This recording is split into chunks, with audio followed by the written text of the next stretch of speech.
times have you heard the expression, play your ball as it lies? Or, play the course as you find it? But what does that really mean? The short answer is, you can't make improvements that might help you gain an advantage as you get ready to play. That includes the area where your ball lies, how you position your body when taking a stance, or your intended swing, and anywhere along your line to the hole. This is true even in the relief area where a ball would be dropped or placed. Examples include pressing a club on the ground to improve your lie, moving, bending, or breaking anything growing or permanent, smoothing out your path to the hole, brushing away sand or loose soil, or removing dew, frost, or water. So the first rule that we're going to look at is relating to your golf equipment. Yes. When it comes to the clubs that you're allowed to carry in your bag, Jess, what's the number? How many? The key number is 14. That's a maximum. You don't have to carry 14, but you can't carry more than 14. And is there any rule relating to the kind of composition of the set? Not really. The clubs all have to conform to the quite precise regulations found in this pamphlet. Let's be honest, they probably will, so don't lose any sleep over that. You may have to watch out a little bit if you're buying, 10, 15-year-old drivers. Some of those ones, around about the time when I was equipment editor, would no longer conform, but by and large, let's assume your clubs conform. You can carry whatever you like, whatever composition you like. You could carry half right-handed, half left-handed. You could carry two drivers. You could carry a right-handed and a left-handed putter. You might want to carry one left-handed club for getting stuck beside a tree. You can do whatever you like, but most people, of course, don't do that. And let's say you've had a bit of a nightmare. You've accidentally brought 15 clubs out with you. You were practicing with an old wedge at some point. What's the penalty? What do you have to do? Well, I mean, the penalties are quite severe. But they're not, it doesn't necessarily curtail your entire round, although you would incur in stroke play 2-shot penalty for each hole at which the breach occurred, up to a maximum of a 4-shot penalty, which is quite a lot, to be honest. Yeah, so avoid potential 4-shot penalty by making sure that you don't have more than 14 clubs in the bag. If you carry less than that, that's absolutely fine.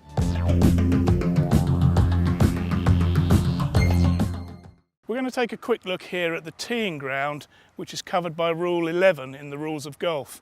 Now, most golfers will know that you tee up between the markers of the day, but the teeing ground itself is actually a bigger area than that. It extends actually from the outside front and side extremities of the tee markers 2 club lengths backwards. So with a driver, that can be quite a long way back, and if the tees are set wide apart, it can be a fairly expansive area. Well, that's the first thing to know, is that you do have a bit of choice as to where you can tee it up. So if the tee has a bit of a slope in places, you can find a better bit elsewhere. But what are the penalties if you tee it up outside the teeing ground? Well, the penalties are the same whether you tee it up outside the teeing ground or you play from the wrong tee. Now, teeing up outside the teeing ground is covered under Rule 11.4, and playing from the wrong tee is Rule 11.5. The penalties are very different for teeing up outside the teeing ground or from the wrong teeing ground for stroke play and match play. In stroke play, you will be penalised 2 shots. Sadly, if you then play another tee shot from the tee of the next hole before you correct your error, you will actually be disqualified. So it's a fairly serious breach of the rules. If you're on the last green, you must state your intention to go back and play again from that last tee before you leave the putting green of the last hole. It's also important to note that the teeing ground only applies to where your ball is, and that you may stand outside the teeing ground to play a ball that is within the teeing ground. So this one here, I'm perfectly entitled to come this side of the tee marker and tee that one from there. Also, this one here that I've put at the 2 club lengths extremity back here, my right foot can then be outside the teeing ground to play the ball that is within the teeing ground.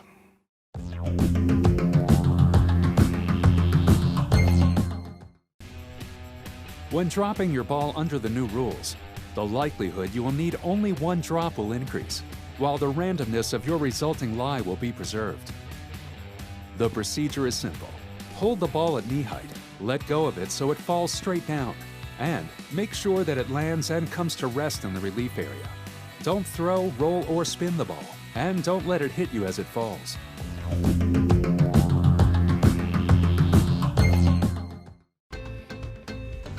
We have all experienced losing a ball or hitting one out of bounds.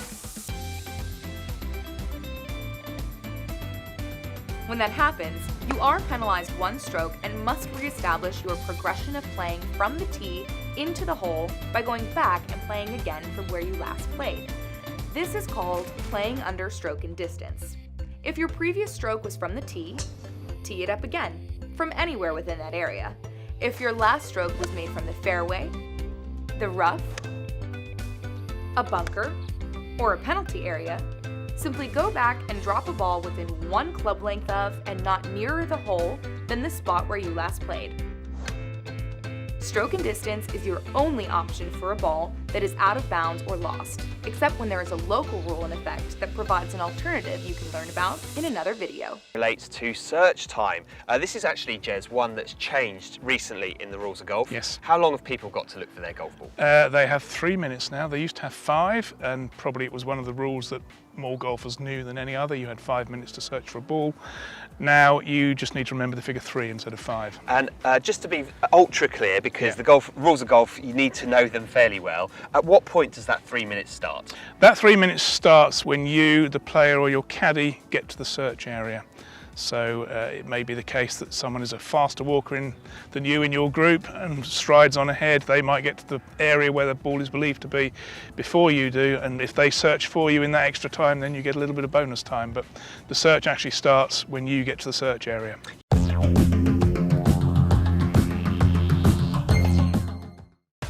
If you hit your golf ball out of bounds or you just lose it, the rules require you to play another one from where you last hit under the penalty of stroke and distance. Looking for a lost ball only to have to return to the previous spot and play the next shot can take a long time and disrupt the pace of play. To help with this, consider playing a provisional ball. I'm gonna need to hit a provisional. Not only does it save time, it also takes away from the uncertainty. If you find your original ball in bounds within the 3 minute search time, then finish playing the hole with it and pick that provisional up. But if you can't find it, or it is out of bounds, then just continue playing the provisional ball.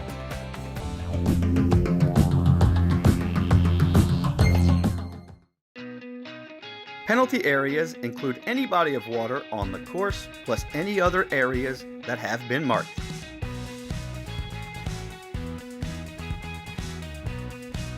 If you happen to find your ball in a penalty area, you can play your ball as it lies, if possible to do so. Before playing the stroke, it's okay to ground your club, take practice swings that touch the ground, and move loose impediments. Penalty areas can be marked either red or yellow, and for one penalty stroke, you have several relief options.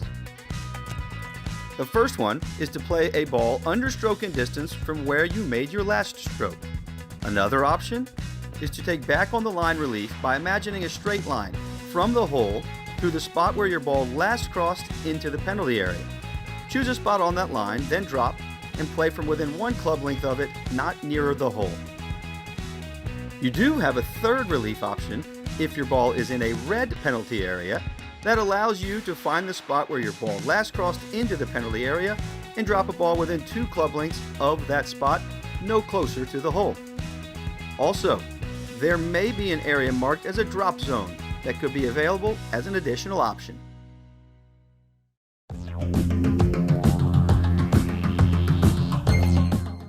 Sometimes your ball ends up in a place where it is impossible or difficult to play from. Only you can decide if your ball is unplayable. You can make that decision anywhere on the course except for one, when your ball is in a penalty area, where the penalty area rule applies. When deciding a ball is unplayable, you have 3 relief options, but all come with a 1-stroke penalty. The most frequently used option is to drop within 2 club lengths of the ball, but no closer to the hole. The second option is to imagine a straight line from the hole through the location of the unplayable ball. Choose a spot on that line behind your ball, then drop and play from within 1 club length of it, not nearer the hole. And the least frequently used option is stroke and distance, which means you can go back to the spot where you last played. There is a fourth option that only applies when you decide your ball is unplayable in a bunker. More on that in the video about bunkers.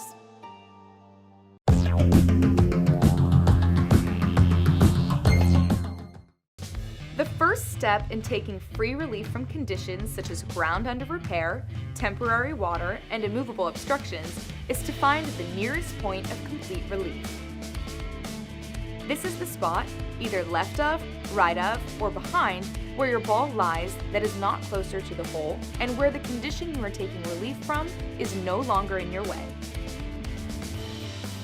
You determine this spot by simulating the stance, swing, and direction of play you would use to play your ball if the condition didn't exist. The nearest point can be different depending on whether you are right or left-handed, your height, or your choice of club, etc. It's important to remember the nearest point isn't always the nicest point. In this case, the player's nearest point of complete relief from this path is under the tree, not to the left of the path in the clear. So it's a good idea not to lift your ball before figuring this out, because sometimes the best option is to just play the ball as it lies.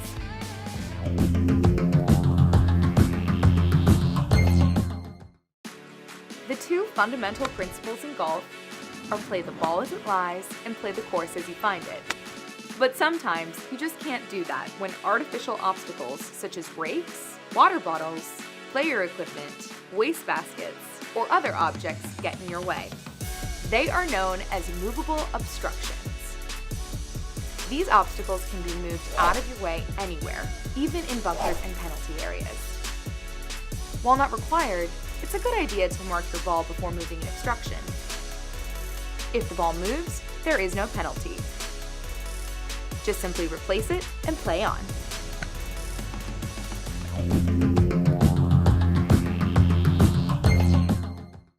The two fundamental principles of golf are play the ball as it lies and play the course as you find it.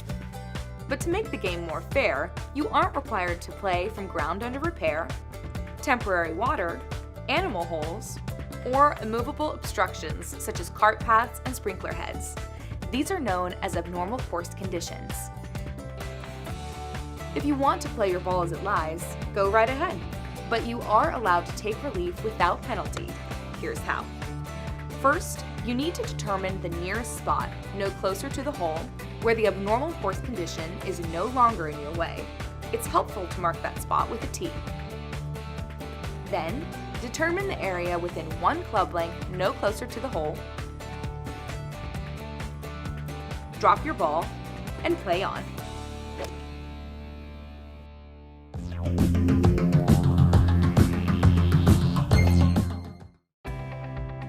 Everybody has spent time at the beach, and while it can be enjoyable, on the golf course, most players prefer to avoid these specially prepared areas of sand called bunkers. If you happen to find yourself in a bunker, make sure you don't deliberately touch the sand to test its consistency, such as with your hand, a rake, or a club. Also, don't touch the sand behind or in front of the ball or during a practice swing, even if by accident. The good news is you can move loose impediments and movable obstructions, and even touch the sand with your club elsewhere in the bunker, as long as it is not to test the condition. When you decide your ball is unplayable in a bunker, there are several one-stroke penalty options to consider. In the bunker, you can either drop within 2 club lengths or go back on the line.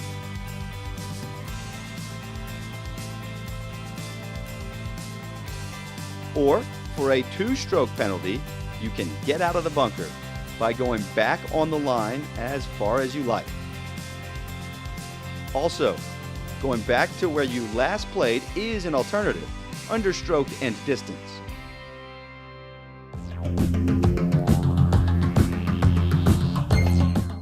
Rule 18.2b in 2012 has an automatic penalty should the ball move after the player has addressed it.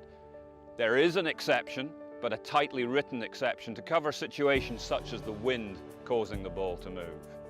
that exception's been well received, and beginning in 2016, the rationale for that exception is going to be extended. What I mean by that is anytime a ball moves, there's going to be one simple question. Did the player cause the ball to move? If the answer is yes, it's a one-stroke penalty and the player has to replace it. If the answer is no, the player is going to play the ball from its new location unless some other rule applies. Other than when your ball is on the putting green, if you take an action near your ball and cause it to move, you get a one-stroke penalty under the 2019 rules. However, you are only responsible for causing a ball to move if it is known or virtually certain that you did so. This means when it is 95% or more likely that you caused it to move. For this player, it is not virtually certain that his actions caused the ball to move. Therefore, the ball is treated as moved by natural forces and played from the new location. Under the 2019 rules, there is no penalty if you accidentally move your ball while searching for it. If you do, replace your ball back on its original spot. If you don't know the original spot exactly, like this player, simply estimate it, including how the ball was lying under the grass, and replace the ball there.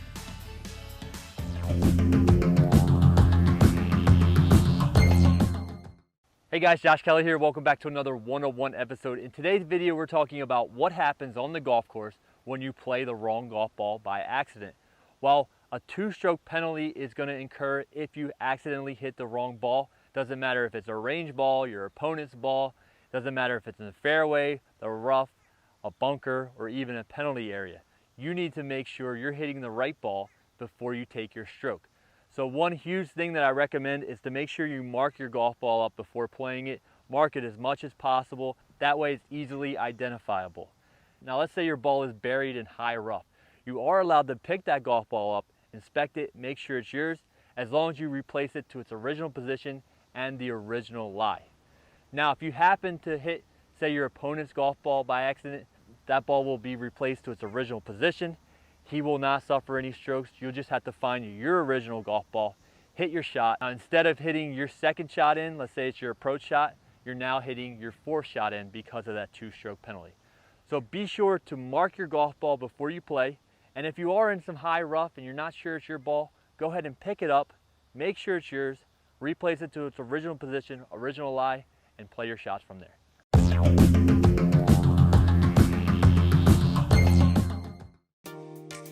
The rules allow many special permissions on the putting green that you don't get anywhere else. Marking, lifting, and cleaning your ball on the green is always permitted. And while you cannot repair aeration holes, natural surface imperfection, or any normal wear on the green, there's lots you can do. It's okay to repair most damage, such as ball marks, old hole plugs, spike marks, and anything caused by shoes, animals, or maintenance practices. All of those fixes must be done promptly and not improve your line of play beyond the repair. The green is also the only place on the course where you can remove sand and loose soil, and touching the green to point where you expect to aim or putt is also permitted.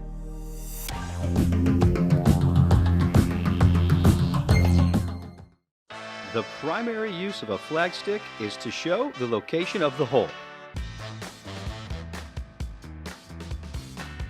Before playing a shot from anywhere on the course, you can pull the flag stick or get someone to attend the flag stick and pull it before your ball gets to the hole. In either of these cases, the only thing that matters is that your ball doesn't hit the flag stick.